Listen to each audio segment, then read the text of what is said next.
We all know a loved one who has risked their life protecting our country. And it's the moment that they return home how thankful we are to really have them back.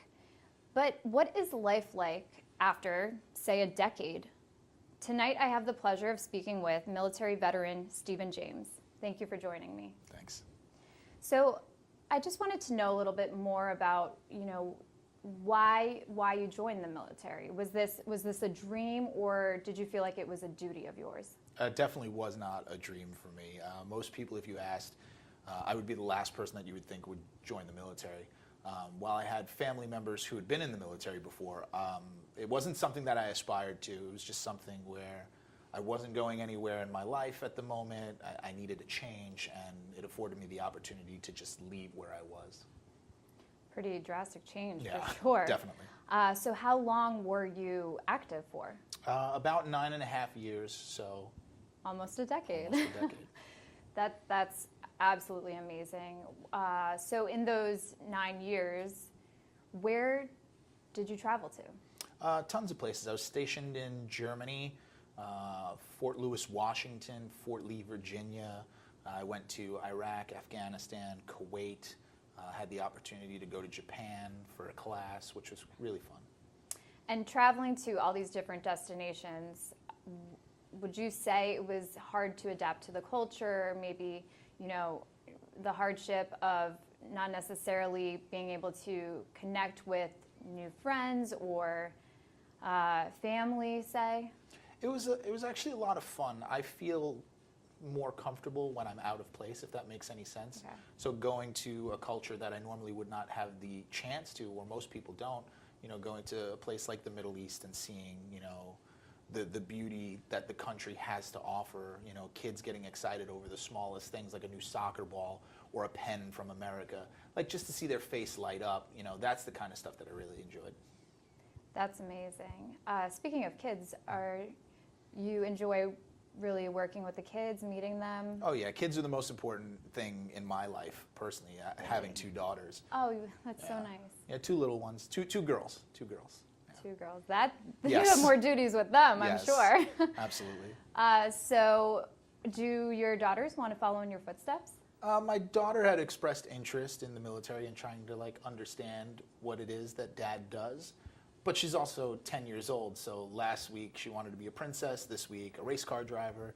So as long as I support whatever she wants to do and she knows that she can be whatever she wants to be if she puts the time and effort into it, I feel like I've done a good job. Well, they definitely have somebody protecting them, yes, that's for absolutely. Sure. So your life now, what do you think it's become since, leaving the military? Leaving the military was absolutely one of the most difficult things. It was way more difficult than I thought it was. While I was happy to leave and it was a choice that I don't regret making, the adjustment process of becoming a civilian again and adapting to that sort of lifestyle has been very difficult, something that I still struggle with today. Okay, so now where has your career taken you? Well, now I do play-by-play for a professional wrestling company called Capital Wrestling out of Hoboken, New Jersey. Wow, wrestling. Yep. So speaking about the wrestling aspect, that's a pretty aggressive entertainment sport. Is that what you would classify it as? Yeah, I would classify it as a sport, absolutely. Do you feel that wrestling might be an outlet for you to kind of release some aggression you still might be feeling? I wouldn't say that wrestling would be the one. It has been difficult for me to find some sort of way to let out that aggression, that energy that needs to be expelled, that's built up, that adrenaline. I would say more, going to a shooting range or going skydiving, stuff like that to get the adrenaline junkie high. That wrestling is really for me more about the art form and becoming a better broadcaster and telling a story for people. That's amazing. I think that's absolutely amazing. So, now that you're back here, do you have any other goals that you'd like to accomplish? Absolutely. I would love to have my own more comedy-leaning radio show, perhaps.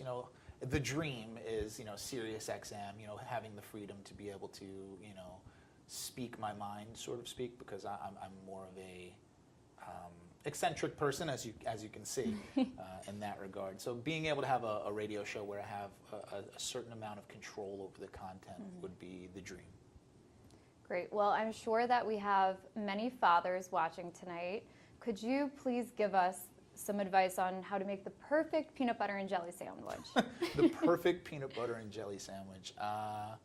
All peanut butter, no jelly, cut the crust. Cut the crust, we have it.